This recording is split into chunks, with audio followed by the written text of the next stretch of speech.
அனைவருக்கும் வணக்கம்.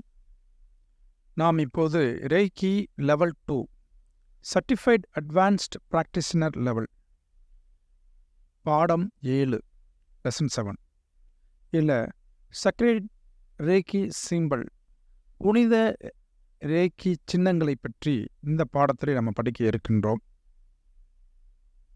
இந்த புனித ரேக்கி சின்னங்கள் இது பார்த்தீங்கன்னா ஒரு நிறைய சிம்பிள்ஸ் இருக்குது. அதில் இந்த சிம்பிள்ஸுக்கும் இந்த குறியீடுகளுக்கும் மற்ற குறியீடுகளுக்கும் சிம்பிள்ஸுக்கும் உள்ள டிஃப்ரென்ஸ் என்னன்னு பார்த்தீங்கன்னா, இந்த புனித சின்னங்கள் அல்லது புனித குறியீடுகள் சிறப்புத்தன்மை வாய்ந்தன, தனித்தன்மை வாய்ந்தன.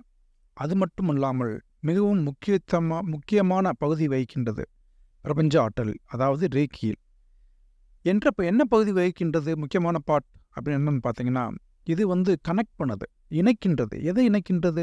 பிரபஞ்ச ஆற்றலை நம்ம உடலோடையும் மனதோடையும் ஆன்மாவோடையும் இணைக்கின்றது. இதை கீஸ் என்று சொல்வார்கள், திறவுகோல் என்று அழைக்கப்படும். எதுக்கான திறவுகோல்? ரேக்கிக்கான திறவுகோல், அதாவது பிரபஞ்ச ஆற்றலின் திறவுகோல் என்று அழைக்கப்படுகிறது இந்த சக்ரேட் ரேக்கி சிம்பிள்ஸ், அதாவது புனித ரேக்கி சின்னங்கள்.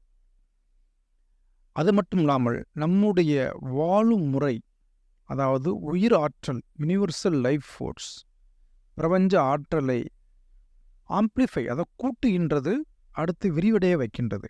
ஸோ ஒவ்வொரு மனிதனுக்குள்ளே ஆகும் ஆன்ம நலம் விரிவடைய வேண்டுமென்றால், பிரபஞ்ச சக்தி விரிவடைய வேண்டுமென்றால், அது தன்னை காட்டிலும் அதிக அளவு வளர வேண்டுமென்றாலும் நமக்கு இந்த ரேக்கி சிம்பிள்ஸ், ரேக்கி சின்னங்கள் பயன்படுகின்றன.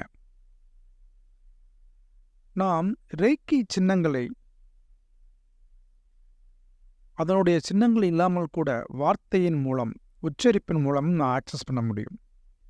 ஆனாலும் கூட அந்த சின்னங்களை வரைவதன் காரணமாக அதனிலிருந்து வரக்கூடிய எனர்ஜி, ஆற்றலானது ஸ்ட்ரென்தன் எனர்ஜியாக உள்ளது. அது ரொம்ப ஸ்ட்ராங்காக இருக்கு. இதுவே ரேக்கியை, அதாவது பிரபஞ்ச ஆற்றலை ஒருநிலைப்படுத்த, கவனத்தை குவிக்கிறதுக்கு ஒரு உதவிகரமாக உள்ளது. டாக்டர் மிகாயா உசி 4 விதமான சின்னங்களை பயன்படுத்துகிறார். அவை பாரம்பரிய ரேக்கி சின்னங்கள் என்று அழைக்கப்படுகின்றன. அவற்றில் 3 சின்னங்கள் ரேக்கி 2ஆம் நிலையிலும், 4 மற்றும் தலைமைச் சின்னம் மாஸ்டர் சிம்பலானது ரேக்கி 3ஆம் நிலையிலும் பயிற்றுவிக்கப்படுகிறது. பயிற்றுக்கொள்ளும் மாணாக்கர், அதாவது ஸ்டூடெண்ட், அவர்கள் அந்த தன்மையினை அட்யூண்ட் என்றால் ஒத்திசைவு என்று அர்த்தம். எதை ஒத்திசைவு பண்ணுறீங்க? பிரபஞ்ச ஆற்றலோட உங்களை ஒத்திசைவு பண்ணுவதற்கு இந்த ரேக்கி சிம்பிள்ஸ் எனப்பட்ட இந்த குறியீடுகள், ரேக்கி குறியீடுகள், பிரபஞ்ச ஆற்றலின் குறியீடுகள் உங்களை இணைக்கின்றது. எதிலுமாக இணைக்கின்றது என்று கேட்டீர்களானால், கான்சியஸ் அண்ட் சப்கான்சியஸ் லெவலில் இணைக்கின்றது. ஒரு முறை 2வது லெவல், அதாவது செகண்ட் டிகிரி உசி ரேக்கி ஸ்டூடெண்ட் லெவலில் படித்து விட்டீர்கள் என்றால், இந்த ஃபஸ்ட்டு 3 ரேக்கி சிம்பிள்ஸ் எனப்பட்டவை குணப்படுத்தும் தன்மையும் உடனடியாக தம்மை மேல்நிலைக்கு உயர்த்தும் தன்மையும் பெற்றுள்ளன. 2வது நிலை இல்லாமல் 3வது நிலையை அடைந்தீர்கள் என்றால், இந்த ரேக்கி சிம்பல், குறியீடுகள், சின்னங்கள் அது வேலை செய்யாமல் போய்விடும். ஆகவே அது பயனற்றதாகிவிடும். மிகாயா உசி என்பவர்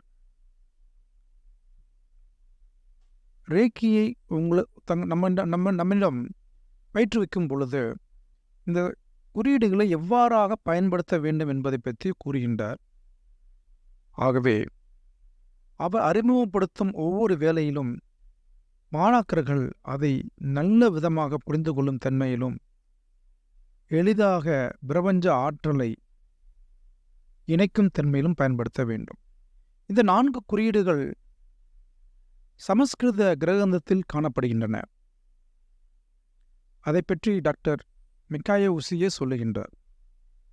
இதன் உண்மைத்தன்மையை பற்றி ஆராயிறப்போ இது பாரம்பரிய குறியீடுகள் என்றும் அவை நம்மை அடுத்த நிலைக்கு, பிரபஞ்ச நிலைக்கு இணைப்பதற்காக ஒரு உந்து சக்தியாகவும் இணைப்பு சக்தியாகவும் அதாவது ஒத்திசைவுக்காகவும் எதோட பிரபஞ்ச ஆற்றோட ஒத்திசைவுக்காகவும் பயன்படுகிறது. ஜஸ்ட் லைக் எதை மாதிரி என்றால் டெலிவிஷன் ஆனது, டிவி ஆனது, தொலைக்காட்சியானது ரேடியோ சிக்னலை எவ்வாறாக உள்ளிழுக்கின்றதோ, அலைவரிசையை உள்ளிழுத்துகின்றதோ, அதை டியூன் செய்யக்கூடிய சிம்பிள்ஸாக எப்படி நம்பர்ஸ், அதாவது ரிமோட் கண்ட்ரோலாக சிம்பிள்ஸ் பயன்படுத்தப்படுகிறது. ஸோ இந்த குறியீடுகள் சக்கர்டு ரேக்கி சிம்பிள், புனித ரேக்கி பிரபஞ்ச ஆற்றல் குறியீடுகள், சின்னங்கள் ஒரு பாலமாக நம்மை இணைக்கின்றது. யாருக்கும் பார்த்தீங்கன்னா இது ஒரு பாலம், அதாவது குணப்படுத்துபவருக்கும் குணம் பெற விரும்பும் நபருக்கும், கிளைண்ட்டுக்கும் ஹீலருக்கும் இடைப்பட்ட ஒரு பாலமாகவும் இது செயலாற்றுகிறது. அது மட்டும் இல்லாமல் இது பிரபஞ்சம் முழுவதும் இந்த உயிர் சக்தி தன்மை நிரம்பி உள்ளது. இதை நாம் வரையலாம், அனுப்பலாம், நாம் தேவைக்கேற்பமாறு பயன்படுத்தலாம். இந்த இயற்கையானது பல பரிணாமங்களை கொண்டது.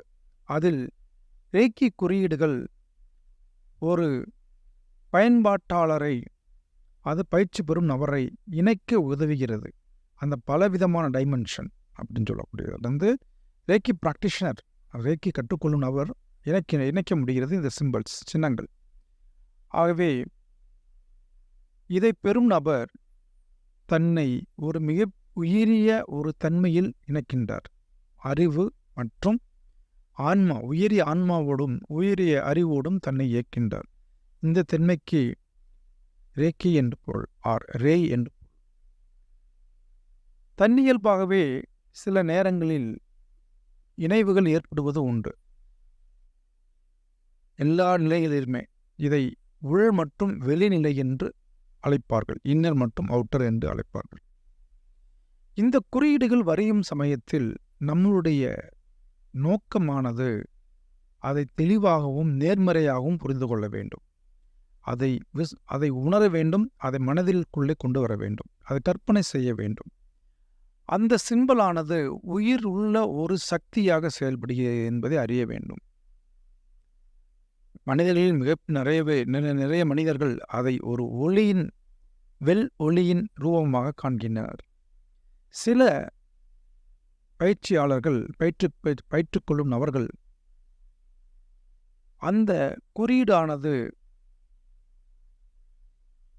ரூஃப் ஆஃப் தேர் மவுத், வாயின் உச்சரிப்பில் இருந்து வர வேண்டும், நாக்கில் இருந்து வர வேண்டும் என்று அந்த தன்மையானது டிரான்ஸ்ஃபரிங் த சிம்பிள் என்பது ரிசிப்ட், அது யாருக்கு செல்ல வேண்டுமோ அவருக்கு செல்லும் என்பதையும் குறிப்பிடுகின்றனர்.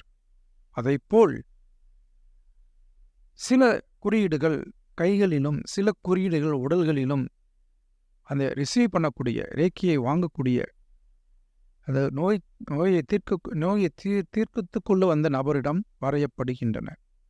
ஆகவே 2 வழிகள் உள்ளன.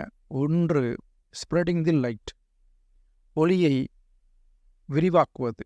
To be the candle or the mirror of the reflected, அந்த விரிவாக்கப்பட்ட ஒளி உங்களுக்கே மறுபடியும் ஒளியாக திரும்பி வரும் என்ற கருத்தோடு, வாட்டன் என்ற நபரோட கருத்தோடு இந்த ரேக்கி 8வது பாடத்தை நிறைவு செய்து ரேக்கி நிலை 9 நோக்கி நாம் முன்னேறிக்கின்றோம். பாடம் 9ற்கு உங்களை அன்போடு வரவேற்கின்றேன். உங்கள் செந்தில்நாதன், கிராண்ட் மாஸ்டர் ஆராகின்றேன். நன்றி, வணக்கம்.